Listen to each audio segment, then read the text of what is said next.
નમસ્તે વિદ્યાર્થી મિત્રો, કેમ છો? બધા મજામાં? આપણે છે ચેપ્ટર 2 પૂરું પૂર્ણ કર્યું તો ચેપ્ટર 3 તરફ જઈ રહ્યા છીએ. ચેપ્ટર જે 3 છે એ આપણને છે ચેપ્ટર 3 એ છે પ્રવાહ વિદ્યુત છે તેના વિશે સમજૂતી મેળવે છે. અત્યાર સુધી છે જો આપણે છે વિદ્યુત શાસ્ત્રની વાત કરીએ તો એની બે બ્રાન્ચો પડે છે. અગાઉ તમને સમજાવેલું છે, થોડુંક રિવિઝન કરાવી દઈએ કે જે વિદ્યુત શાસ્ત્ર છે એની જો આપણે બ્રાન્ચોની વાત કરીએ અને ક્રમશઃ છે આ રીતે આગળ વધીએ, જેને આપણે ઇલેક્ટ્રોનિક્સ કહીએ છીએ.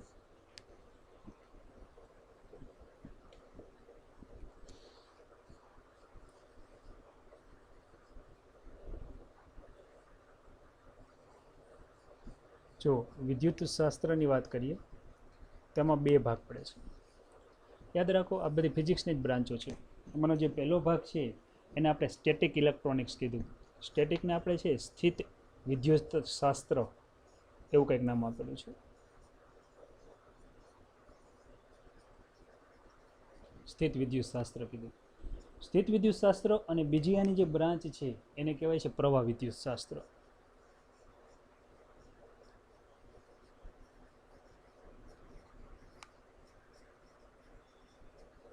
પ્રવાહ વિદ્યુત સ્થિત વિદ્યુત શાસ્ત્ર છે એની અંદર આપણે શું લીધું તો કે કોઈ વીજભાર સ્થિર સ્થિતિમાં છે તો એની આજુબાજુ એનું ક્ષેત્ર કેટલું છે, એની અસર કેટલી છે તેના વિશે વાત કરેલી. એનો અર્થ એવો થયો કે આપણે અહીંયા વિદ્યુત ક્ષેત્ર ઇલેક્ટ્રિક ફિલ્ડની વાત કરી હતી. જ્યારે છે કોઈ સ્થિર સ્થિતિમાં એક વીજભાર હોય, બીજો વીજભાર તેનાથી અમુક અંતરે રહેલો હોય, તો આ એક વીજભાર અને બીજો વીજભાર જે બંને વચ્ચેનું ડિસ્ટન્સ છે આપણને આર જેટલું દેખાય છે, બરાબર. તો આ બંને વચ્ચે કેવા પ્રકારનું બળ લાગતું હોય છે એની વાત કરી હતી. ત્યારબાદ છે બંનેની એનર્જી એટલે કે ઉર્જા કેટલી હોય તંત્રની, આવા રીતે વાત કરી. તો ચેપ્ટર 1 અને 2 કે જે ઓલરેડી ચેપ્ટર 1 છે આપણને ખબર છે, જે ચેપ્ટર 1 છે એ 7 માર્કનું હતું, ચેપ્ટર 2 છે એ 8 માર્કનું હતું. તો ટોટલ 15 માર્કનું આપણે છે ને સ્ટેટિક ઇલેક્ટ્રોનિક્સનો અભ્યાસ કર્યો. આને લીધે ઉત્પન્ન થતું વિદ્યુત સ્થિતિમાન કેવું હોય, એક કરતાં વધુ વીજભારો જ્યારે ભેગા થાય ત્યારે કેવી અસરો ઉપજાવે, આ બધી જ ચર્ચા આપણે છે સ્થિત વિદ્યુત શાસ્ત્ર એટલે કે ચેપ્ટર 1 અને 2 માં કરી. હવે આપણે શું કરવાનું છે તો કે હવે આ જ વિદ્યુતભાર જ્યારે ગતિ કરતો હોય, આપણને ખબર છે કે વિદ્યુતભાર ગતિ કરે ત્યારે છે પ્રવાહનું નિર્માણ થતું હોય છે, તે આપણે 10મા ધોરણમાં ભણીને આવ્યા છીએ. તો હવે જ્યારે પ્રવાહ વહે ત્યારે છે કયા માધ્યમમાંથી વહે છે, એને છે કેટલો અવરોધ નડે છે, કેટલી સરળતાથી પાસ થઈ શકે છે, આ બધી જ ઘટનાઓ આપણે અભ્યાસ કરવો છે. આના માટેનું જે વિજ્ઞાન છે આ વિજ્ઞાનને કહેવામાં આવે છે પ્રવાહ વિદ્યુત શાસ્ત્ર. તો હાલ આપણે છે જે ચેપ્ટર 3 છે જે વેઇટેજની દ્રષ્ટિએ ખૂબ અગત્યનું છે. શા માટે? કારણ કે જે ચેપ્ટર 3 છે ને એનું બોર્ડમાં વેઇટેજ ટોટલ 9 માર્કનું છે. આમ ગણો તો પહેલું, બીજું, ત્રીજું યુનિટ 1 છે. ટોટલ આપણે છે જે યુનિટ આપેલા છે એમાં યુનિટ પહેલું છે એ આપણને આપેલું છે 24 માર્કનું, જેમાં ચેપ્ટર 1 7, ચેપ્ટર 2 8 અને ચેપ્ટર 3 9 માર્કનું છે. તો હાલ આપણે છે ચેપ્ટર 3 સ્ટાર્ટ કરવા જઈ રહ્યા છીએ. તો પ્રવાહ વિદ્યુત 9 માર્ક. આપણે આગળ વધીએ. પહેલો જ આપણો જે ક્વેશ્ચન લઈએ તો ક્વેશ્ચન કંઈક આ પ્રકારે બને છે, બરાબર. ક્વેશ્ચનની ગણતરી કરીએ તો આપણને મળશે કે પ્રવાહ વિદ્યુત કેવી રીતે રચાય છે. હવે આપણે આની વાત કરીશું. મોટાભાગે જે પ્રવાહની વિશે આપણે છે સામાન્ય રીતે બેઝિકલી આપણે થોડું ઘણું જ્ઞાન છે, કારણ કે આપણે વ્યવહારમાં છે આને વારંવાર છે બોલતા હોઈએ છીએ અને આપણે વીજળી જે વાપરીએ છીએ એમાં બધાનો ઉપયોગ આવતો જ હોય છે. પણ એ શું છે, કઈ રીતે કામ કરે છે, આની જો આપણે ચર્ચા કરીએ પ્રવાહ વિદ્યુત, તો આપણે છે સામાન્ય ગણતરી આ રીતે લઈ શકીએ. મોટા ભાગે જે પ્રવાહ રચાય છે એ બે કારણોને કારણે રચાય છે. એમાંનું પહેલું જે છે એ વિદ્યુત ભાર છે. હવે આપણને ખબર છે કે વિદ્યુત ભાર છે એના બે પ્રકાર છે. એક આપણે છે વિદ્યુત ભારને આપણે ધન વિદ્યુત ભાર કહીએ છીએ, બીજો જે વિદ્યુત ભાર છે કે જેને આપણે ઋણ વિદ્યુત ભાર તરીકે ઓળખીએ છીએ. મોટા ભાગે આપણે એવું વિચારીએ છીએ ધન વિદ્યુત ભાર છે એ પ્રોટોન તરીકે લઈએ અને ઋણ વિદ્યુત ભાર તરીકે ઇલેક્ટ્રોન લઈએ. આવા વિદ્યુત ભારો જ્યારે ગતિ કરતા હોય છે, એક જગ્યાએ રહી નહીં, યાદ રાખો, જ્યારે ગતિમાં આવે છે ત્યારે મોટા ભાગે છે પ્રવાહનું નિર્માણ થતું હોય છે. તો વિદ્યુત ભારના કારણે છે પ્રવાહ રચાતો હોય છે. પ્રવાહ છે કૃત્રિમ રીતે રચાતો હોય છે અને કુદરતી રીતે પણ રચાતો હોય છે. જો આપણે વિદ્યુત પ્રવાહના ઉદાહરણ સાથે સમજૂતી લઈએ, દાખલા તરીકે જ આપણે વાત કરીએ, આપણા ઘરમાં છે કોઈ લાઇટ છે, સ્વિચબોર્ડ સાથે એનું કનેક્શન છે. મોટાભાગે આપણે એક બેટરીનું ઉદાહરણ લઈએ, ટોર્ચ. આપણે અત્યારે હાલમાં બધા મોબાઈલ તો વાપરીએ છીએ. મોબાઈલની અંદર જે બેટરી આવે છે જેમાં છે બે છેડા હોય છે, એક ધન છેડો હોય છે, બીજો ઋણ છેડો હોય છે. ધન છેડાનું વિદ્યુત સ્થિતિમાન છે એને આપણે V પ્લસ વડે દર્શાવીએ, ઋણ છેડાનું વિદ્યુત સ્થિતિમાન છે જેને આપણે V માઇનસ વડે દર્શાવીએ. યાદ રાખજો અહીંયા છે ધન છેડો છે એનું વિદ્યુત સ્થિતિમાન છે ઋણ કરતાં વધુ હોય છે. એટલે આમની વચ્ચે જ્યારે છે કોઈ વાહક તાર જોડવામાં આવે, જો આ કોઈ એક ઇન્સ્ટ્રુમેન્ટ જોડેલું છે, ત્યારે છે હંમેશા છે ધન છેડાના કારણે ઇલેક્ટ્રોન ખેંચાઈને છે ગતિ કરતા હોય છે. ઇલેક્ટ્રોન ખેંચાઈને નીચે તરફ ગતિ કરે અને એના કારણે છે પ્રવાહ રચાતો હોય છે. તો આ રીતે બેટરી જેવા ઉદાહરણ જે આપણે કૃત્રિમ સ્ત્રોત તરીકે લઈ શકીએ છીએ કે જેના દ્વારા છે વિદ્યુત પ્રવાહ રચાતો હોય છે. તો હવે તમને એમ થાય કે કુદરતી સ્ત્રોત કહેવાય. યાદ રાખો જે આપણું વાતાવરણ છે, એટમોસ્ફિયર છે, જે પૃથ્વીની વાત કરીએ છીએ આપણે, તો પૃથ્વીની અંદર અનેક વાયુઓ આવેલા છે, અનેક કણો આવેલા છે. એનો અર્થ એવો થયો કે અનેક અણુ કે પરમાણુ આવેલા છે. આ રીતે આપણે દર્શાવીએ. આવા અણુ કે પરમાણુની રચના આપણને ખબર છે કે કેન્દ્રમાં છે એ ધનવીજભાર હોય છે, બહારની બાજુ શું હોય છે? ઇલેક્ટ્રોન હોય છે. આ રીતે જે વાદળાઓ ભેગા થતા હોય છે એ ધન વિદ્યુતભાર અને ઋણ વિદ્યુતભારના પણ વાદળા હોય છે. જ્યારે આવા વાદળો છે ધન વિદ્યુતભારિત અને ઋણ વિદ્યુતભારિત વાદળો એકબીજાની નજીક આવતા હોય ત્યારે વચ્ચે જે હવા છે, હવામાંથી ઇલેક્ટ્રોન ખેંચાઈને એની બાજુ ગતિ કરતા હોય છે. આપણને ખબર છે શોર્ટ સર્કિટ થાય ત્યારે શું થાય? બે છેડા ભેગા થાય ત્યારે પ્રકાશ ઉત્પન્ન થાય. ખાસ કરીને ત્યારે વિદ્યુત ઉર્જાનું પ્રકાશ ઉર્જામાં અને ધ્વનિ ઉર્જામાં રૂપાંતર થતું હોય છે. તો વીજળીના જે કડાકા થાય છે એ આવા વાદળો વચ્ચે વિદ્યુત સ્થિતિમાનના તફાવતના કારણે હવાના ઇલેક્ટ્રોન ખેંચાતા હોય છે, જેને આપણે એમ કહીએ હવા પોતાનું અવાહકપણું ગુમાવતું હોય છે. આવા સંજોગોમાં છે વચ્ચે રહેલા ઇલેક્ટ્રોન, હવાના જે કણો છે એમાં છે ઇલેક્ટ્રોન ગતિ કરે અને વિદ્યુત પ્રવાહનું નિર્માણ થતું હોય છે અને આ રીતે વીજળી થતી હોય છે. યાદ રાખો અહીંયા જે વીજળી રચાતી હોય છે એનો જે પાવર હોય છે એકદમ હાઈ હોય છે. આપણે વ્યવહારમાં જોતા હોય ચોમાસાની સિઝન હોય ત્યારે છે આવી ઘટનાઓ સૌથી વધારે બનતી હોય છે. અમુક ભૌગોલિક વિસ્તાર એવો હોય તો ત્યાં ઘટનાઓ વારંવાર બનતી હોય છે કે એનો કરંટ એટલો હાઈ હોય છે કે જે વસ્તુ ઉપર પડે તે વસ્તુને બાળી નાખે છે અથવા તો નાશ પમાવે છે. ત્યારે બેટરી કે એની અંદર જે પ્રવાહ પસાર થાય એ અમુક માઇક્રોન કે મિલી કે અમુક એમ્પિયરના ક્રમનો હોય છે. જે વહેડાવીએ ત્યારે છે એટલું બધું નુકસાન થતું નથી. તો ખાસ આપણે યાદ રાખશું કે વિદ્યુત ભાર ગતિ કરે ત્યારે વિદ્યુત પ્રવાહનું નિર્માણ થાય છે. આ છે કુદરતી પણ હોઈ શકે અને કૃત્રિમ પણ હોઈ શકે. આ રીતે આપણે છે સરળતાથી આગળ વધી શકીએ. હવે આપણે વિદ્યુત પ્રવાહની વ્યાખ્યા આપવી હોય તો આપણે કઈ રીતે આપી શકીએ એની થોડીક સમજૂતી લઈએ. દાખલા તરીકે વિદ્યુત પ્રવાહની જે સમજૂતી આપેલી છે જે આપણને દેખાય છે એમ્પિયર. આપણે 11મા ધોરણમાં પણ ભણીને આવ્યા છીએ કે વિદ્યુત પ્રવાહનો એકમ એમ્પિયર છે, મૂળભૂત ભૌતિક રાશિ છે, એમ્પિયરે આપેલી છે. સમજૂતી એકદમ સરળતાથી લઈએ તો વધારે ખ્યાલ આવે.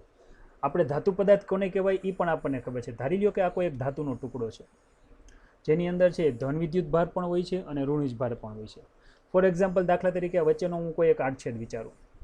ધારી લ્યો કે અહીંયા ધન વિદ્યુત ભારને છે હું અહીંયા છે પ્લસ ક્યુ સાઇન વડે દર્શાવું. ધન વિદ્યુત ભારને છે આપણે પ્લસ ક્યુ સાઇન વડે દર્શાવીએ, ઋણ વિદ્યુત ભારને માઇનસ ક્યુ સાઇન વડે દર્શાવીએ. હવે તમે જોઈ શકો છો કે ધારી લ્યો કે કોઈ સમયગાળામાં ઋણ વિદ્યુત ભાર કંઈક આ બાજુ ગતિ કરે છે તો ધન વિદ્યુત ભાર હંમેશા એનાથી વિરુદ્ધ દિશામાં ગતિ કરશે. તો કોઈ વાહકના આડછેદને લંબરૂપે ચોક્કસ સમયમાં પસાર થતો જો હું નેટ વિદ્યુતભાર ક્યુની ગણતરી લઉં તો નેટ વિદ્યુતભાર ક્યુ કંઈક આ રીતે ગણાશે.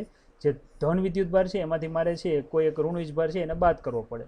ધારી લ્યો કે 1 સેકન્ડમાં છે ધન વિદ્યુતભાર જે આ બાજુ જાય છે એમાંથી અમુક વિરુદ્ધ દિશામાં જતા હોય, જે પરિણામી જે ચાર્જ વધે એને છે પરિણામી વિદ્યુતભાર કહેવાય કે જે આડછેદમાંથી પસાર થયો છે.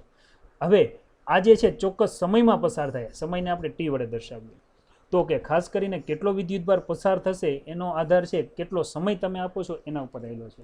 એટલે કે વિદ્યુતભાર છે એ સમયના સમપ્રમાણમાં છે. જો હું અહીંયા છે ક્યુ અને ટી બંનેનો ગુણોત્તર લઉં તો મને આ જે ગુણોત્તર મળશે એ એકદમ અચળ મળશે. આ અચળ ગુણોત્તર જે મળે છે આ અચળ ગુણોત્તરને કહેવામાં આવે છે વિદ્યુત પ્રવાહ છે કેપિટલ આઈ સાઇન વડે દર્શાવવામાં આવે છે. તેથી તેને છે સંજ્ઞા બનશે કેપિટલ આઈ. તો આઈ એટલે વિદ્યુત પ્રવાહ બરાબર થશે વિદ્યુતભાર છેદમાં સમય થશે. આમ વિદ્યુત પ્રવાહની વ્યાખ્યા છે આપણે બનાવીએ તો બની શકે એમ છે. વધારામાં છે વિદ્યુત પ્રવાહની જો વ્યાખ્યા લેશું તો આ રીતે બનશે કે વાહકના કોઈ પણ આડછેદમાંથી એકમ સમયમાં પસાર થતા ચોખ્ખા વિદ્યુતભારના જથ્થાને કહેવાય વિદ્યુત પ્રવાહ. રિપીટ કરીએ આપણે. આ કોઈ એક આડછેદ છે, વાહકમાંથી એકમ સમયમાં અહીંયા ટી બરાબર અહીંયા એકમ લીધું છે, પછી તમે 1 સેકન્ડ પણ લઈ શકો. એકમ સમયમાં પસાર થતો ચોખ્ખો વિદ્યુતભાર તમે જોઈ શકો છો ધન અને ઋણ વિરુદ્ધ દિશામાં ગતિ કરે છે. નેટ ચાર્જ જે મળે છે ચોખ્ખો વિદ્યુતભાર એને આપણે ક્યુ આપેલું છે. એકમ સમયમાં પસાર થતા ચોખ્ખા વિદ્યુતભારનો જે જથ્થો છે આ જથ્થાને જ આપણે બરાબર વડે દર્શાવ્યું છે જેને કહીએ છીએ કેપિટલ આઈ. કેપિટલ આઈ એટલે થશે વિદ્યુત પ્રવાહ. આ રીતે આપણે આને છે સરળતાથી સમજી શકીએ છીએ. હવે વ્યવહારમાં છે ઘણા બધા કિસ્સા આપણને જોવા મળતા હોય છે કે વ્યાખ્યા આપણે લઈએ છીએ બરાબર. હવે આપણે આનો યુનિટ કઈ રીતે મેળવવો આ તે વગેરે છે આપણે છે ચર્ચા છે આગળ ને આગળ છે કરી શકીએ. એમાં સૌપ્રથમ આપણે લઈએ વ્યાખ્યાની વાત કરીએ છીએ. ધારી લ્યો કે કોઈ એક વાહકનો આડછેદ છે, આપણે બતાવીએ. આ જે વાહકનો આડછેદ છે એનો આડછેદનું ક્ષેત્રફળ કેપિટલ A જેટલું લઈએ. ધારી લ્યો કે નેટ ચાર્જ આપણને કંઈક આ દિશામાં મળે છે, જેને આપણે ક્યુ સાઇન વડે દર્શાવીએ છીએ, ક્યુ સંજ્ઞા વડે દર્શાવીએ છીએ. હવે આમાંથી જે પસાર થતો સમય છે આ સમયને હું ટી વડે દર્શાવું, અથવા તો હું એમ કહી શકું કે વાહકના આડછેદમાંથી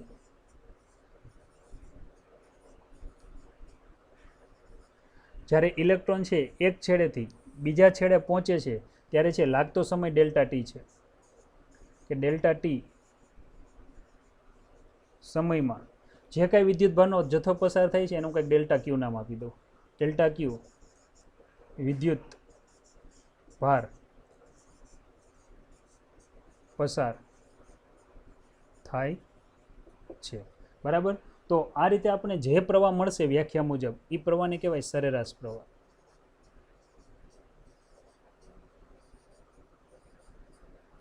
સરેરાશ પ્રવાહ છે જેની સંજ્ઞા છે કેપિટલ આઈ છે બરાબર. હકીકતે જે આપણે સરેરાશ જ્યારે એવરેજ લેતા હોઈએ ત્યારે એને ચોક્કસ સાઇન વડે દર્શાવાય છે. જેમ કે આપણે એ સાઇન છે અહીંયા લઈ શકીએ એમ છીએ. જેમ કે જો એવરેજ પ્રવાહને છે ને તમે આ રીતે બતાવી શકો બરાબર. અહીંયા આવશે ડેલ્ટા ક્યુ છેદમાં ડેલ્ટા ટી, આ રીતે દર્શાવી શકો. આમ સરેરાશ પ્રવાહ મળે છે. પરંતુ જો આ જથ્થો સમયના ચોક્કસ પ્રમાણમાં છે પાસ થતો હોય તો આપણે આને છે લિમિટ લઈને આગળ છે તત્કાલીન અથવા તો છે તાક્ષણિક પ્રવાહ તરીકે પણ વ્યાખ્યાયિત કરી શકીએ. જેમ કે આપણે વાત કરીએ કે જો હું અહીંયા લિમિટ લઉં, limit delta T tense two જો હું 0 લઉં તો જે સમીકરણ આપણે જે એક કીધું છે સમીકરણ એકને જો આપણે આ રીતે બતાવી શકીએ, સમીકરણ એકને આ રીતે બતાવશું તો હવે જે પ્રવાહ મળશે આ પ્રવાહને છે આઈ વડે દર્શાવે છે. યાદ રાખજો આમાં એવરેજની સાઇન નીકળી જશે કારણ કે આને તત્કાલીન પ્રવાહ કહેવાશે. અને આઈ ઇઝ ઇક્વલ ટુ આપણે અહીં લખી શકીએ કે limit delta T tense two 0 અને છે લખશું ડેલ્ટા ક્યુ છેદમાં ડેલ્ટા ટી વડે દર્શાવી શકાય. તો આખું સૂત્ર આ રીતે બને, I is equal to d q by dt. આ જે પ્રવાહ મળ્યો આ પ્રવાહને જે તે ક્ષણનો પ્રવાહ એટલે કે છે તત્કાલીન અથવા તો છે તાક્ષણિક પ્રવાહ તરીકે તમે લઈ શકો. તો આ રીતે છે સરળતાથી વિદ્યુત પ્રવાહને વ્યાખ્યાયિત કરી શકાય. તો હવે જો હું અહીંયા છે આવું વિચારું કે I is equal to d q by dt છે, આને હું 1 કુલમ કહી દઉં, છેદમાં સમયને હું 1 સેકન્ડ કહી દઉં, તો મને વિદ્યુત પ્રવાહ છે એનો યુનિટ મળશે. યાદ રાખજો 1 એમ્પિયર, કારણ કે આપણને ખબર છે વિદ્યુત પ્રવાહ છે શેમાં મપાય? એમ્પિયરમાં.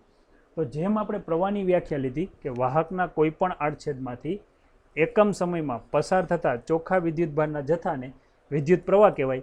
તો હવે અહીંયા જો હું એકમ સમયની જગ્યાએ 1 સેકન્ડ મૂકી દઉં, ચોખ્ખો વિદ્યુતભાર જે મને દેખાય છે બરાબર ત્યાં હું 1 કુલમ મૂકી દઉં તો મને જે વિદ્યુત પ્રવાહ મળશે એને કહેવાશે 1 એમ્પિયર. તો વિદ્યાર્થી મિત્રો સરળતાથી વિદ્યુત પ્રવાહની જો તમે વ્યાખ્યા યાદ રાખો તો તેના પરથી આપણને છે વિદ્યુત પ્રવાહનો જે એકમ છે એમ્પિયર એની વ્યાખ્યા પણ આવડે. જેમ કે હું ફરી પાછું અહીં સૂત્ર લખું છું એટલે તમને વધારે ખ્યાલ આવે. I is equal to d q by dt. યાદ રાખો અહીંયા છે ડીટી હું અહીંયા લઉં છું 1 સેકન્ડ, વિદ્યુતભાર લઉં છું 1 કુલમ અને પ્રવાહ મને મળશે 1 એમ્પિયર. તો આના ઉપરથી વ્યાખ્યા આપણે બોલીએ, જો કોઈ વાહકના આડછેદમાંથી 1 સેકન્ડમાં, અહીંયા તમે જોઈ શકો છો 1 સેકન્ડ આપણે લીધું છે, પસાર થતો વિદ્યુતભારનો જથ્થો 1 કુલમ હોય, ઉપર 1 કુલમ છે, તો તેમાંથી વહેતો પ્રવાહ 1 એમ્પિયર કહેવાય. હવે આપણને એ તો ખ્યાલ આવી ગયો કે વિદ્યુત પ્રવાહ છે એના એકમ કયા કયા થાય. જો વિદ્યુત પ્રવાહને આપણે એકમ તરીકે લઈએ તો પહેલો એકમ આપણે છે એમ્પિયર લઈએ છીએ, જેને કેપિટલ એ સાઇન વડે દર્શાવીએ છીએ. તમને એમ થાય કે સાહેબ આપણે બીજા એકમ આને ન બનાવી શકીએ? કે બીજા પણ એકમ બની શકે. કયા કયા? જેમ કે આપણે તમે જોઈ શકો છો કુલમ છેદમાં સેકન્ડ, આ રીતે બીજો આનો એકમ થઈ શકે. હવે જ્યારે આપણે પારિમાણિક સૂત્રની વાત કરતા હોઈએ પાસું જેને વડે આપણે દર્શાવીએ છીએ. તો આપણને ખબર છે મૂળભૂત ભૌતિક રાશિમાં એમ, એલ, ટી અને એની વાત કરીએ ત્યારે અહીંયા માત્ર 1 આવશે. આ બધી જ રાશિ કેવી આવશે? અહીંયા 0 આવશે. તમને એમ થાય કે સાહેબ આપણે વિદ્યુતભાર પ્રતિ સેકન્ડમાં જો આને દર્શાવી શકીએ તો હા, ઘણીવાર બોર્ડમાં પૂછાય છે, આપણે એને દર્શાવી શકીએ. તો આને આ રીતે પણ દર્શાવી શકો, M0, L0, T-1 અને આ ક્યુ સાઇન વડે દર્શાવવાની. યાદ રાખજો, ક્યુ છે ને એ વીજભાર બતાવે છે. તો આને દર્શાવાય M0, L0, T-1 અને Q1. આ રીતે છે તમે આને પારિમાણિક સૂત્ર સ્વરૂપે પણ દર્શાવી શકો. ખાસ યાદ રાખવાનું, જે વિદ્યુત પ્રવાહ છે એ કેવી રાશિ છે? વિદ્યુત પ્રવાહને દર્શાવવા માટે ક્યાંય દિશાની જરૂર પડતી નથી, એટલે અદિશ રાશિ છે. ઉદાહરણ તરીકે જો તમે એમ લખતા હો કે 3 એમ્પિયર વત્તા અહીંયા જો હું લખું 5 એમ્પિયર તો બરાબર 8 એમ્પિયર સરળ સાદા બીજગણિતના સરવાળા બાદબાકીના નિયમોના અનુસંધાને આપણે લખી શકીએ છીએ. આમાં ક્યાંય આપણે છે દિશા ધ્યાનમાં લેવાની રહેતી નથી. આ રીતે છે વિદ્યુત પ્રવાહને વ્યાખ્યાયિત કરી શકાય. તો કે કેવી રાશિ છે? અદિશ રાશિ છે. વધારામાં જો આપણે આનો આગળ વાત કરીએ તો વિદ્યુત પ્રવાહ છે મોટાભાગે ક્યાંથી કઈ દિશામાં આપણે જે પસાર થતો હોય એની વાત કરીએ તો કે વિદ્યુત પ્રવાહની જો દિશા લઈએ તો બેન્જામિન ફ્રેન્કલિનના મત મુજબ છે આ દિશા આપણને છે કંઈક અલગ અલગ મળતી હોય છે. કઈ રીતે મળે છે એની વાત કરીએ. હંમેશા છે વિદ્યુત પ્રવાહની દિશા છે ધનથી ઋણ તરફ હોય છે. બરાબર? ધન છેડાથી ઋણ છેડા તરફ. ફોર એક્ઝામ્પલ લઈ લઈએ કે જો કોઈ આ એક આપણે એક વાહક લઈએ, આ રીતે દોરીએ છીએ, સાથે આપણે બેટરીનો પાવર સપ્લાય આપીએ છીએ. અહીં બેટરીનો ધન છેડો, એક બાજુ ઋણ છેડો છે. તમને ખબર છે કે જે વાહકમાં ઇલેક્ટ્રોન રહેલા છે આ ઇલેક્ટ્રોન હંમેશા પ્લસ છેડા તરફ ગતિ કરે, કારણ કે આ પ્લસ થશે, આ કેવું થશે? માઇનસ. યાદ રાખો, વિદ્યુત પ્રવાહ ઇલેક્ટ્રોનની ગતિને કારણે રચાય છે, જે કંઈક આ દિશામાં છે, કારણ કે આ ઇલેક્ટ્રોનની દિશા છે. બરાબર? પરંતુ વ્યવહારિક રહેવાજિક રીતે આપણે વિદ્યુત પ્રવાહની દિશાની જો વાત કરીએ, બરાબર, તો હંમેશા છે ધનથી ઋણ તરફ લેવામાં આવે છે. એટલે જો આપણે સંજ્ઞાત્મક રીતે બતાવવું હોય તો એને કંઈક આ રીતે આપણે બતાવશું. હવે તમને એમ થાય કે વિદ્યુત પ્રવાહ છે ઇલેક્ટ્રોનની ગતિના કારણે રચાય, તો આ રીતે અથવા રહેવાજિક રીતે સ્વીકારેલું છે, કારણ કે પહેલાં એવું માનવામાં આવતું કે વિદ્યુત પ્રવાહ છે ને ધન વિદ્યુત ભારના કારણે ગતિ કરે છે, તેથી છે આપણે એની ગણતરી કંઈક આ રીતે કરતા. પણ અત્યારે આપણે યાદ રાખશું બેન્જામિન ફ્રેન્કલિનના મત મુજબ કે વિદ્યુત પ્રવાહની દિશા હંમેશા ધન છેડાથી છે ઋણ છેડા તરફ હોય છે. આ રીતે આપણે છે એમની સમજૂતી લઈ શકીએ. ત્યાર પછી છે આગળ વધીએ કે સુવાહકોમાં વિદ્યુત પ્રવાહ કેવી રીતે રચાય.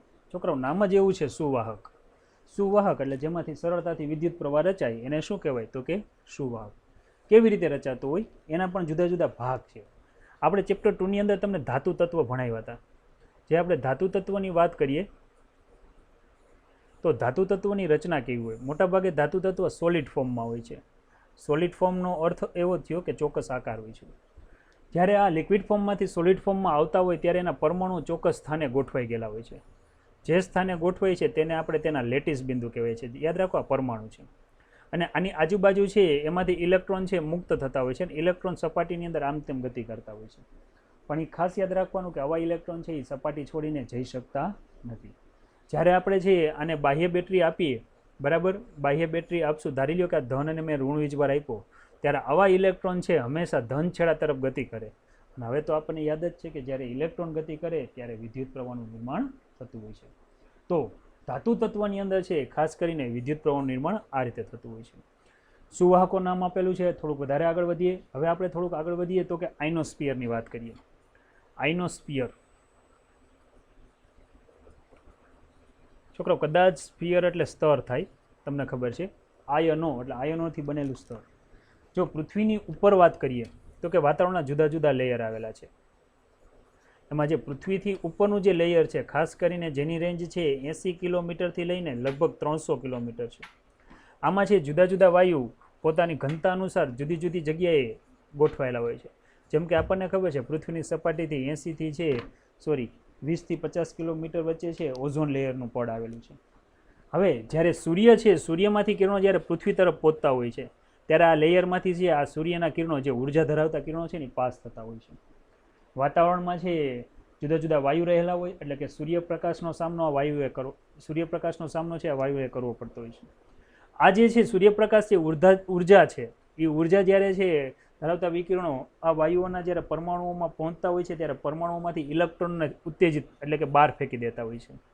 આમ આવા દરેક પરમાણુમાંથી જો ઇલેક્ટ્રોન ફેંકાય તો તમને ખબર છે કેન્દ્રમાં છે જે તે પરમાણુનો ધન વીજભાર ખુલ્લો થાય. તો દરેક પરમાણુ પોતે ધન આયન બનતા હોય છે અને બાજુમાં ઇલેક્ટ્રોન આ રીતે રચાતા હોય. આવા જે ઇલેક્ટ્રોન અને આયનોનું જે આવરણ છે આ આવરણને આપણે કહીએ છીએ આયનોસ્ફિયર.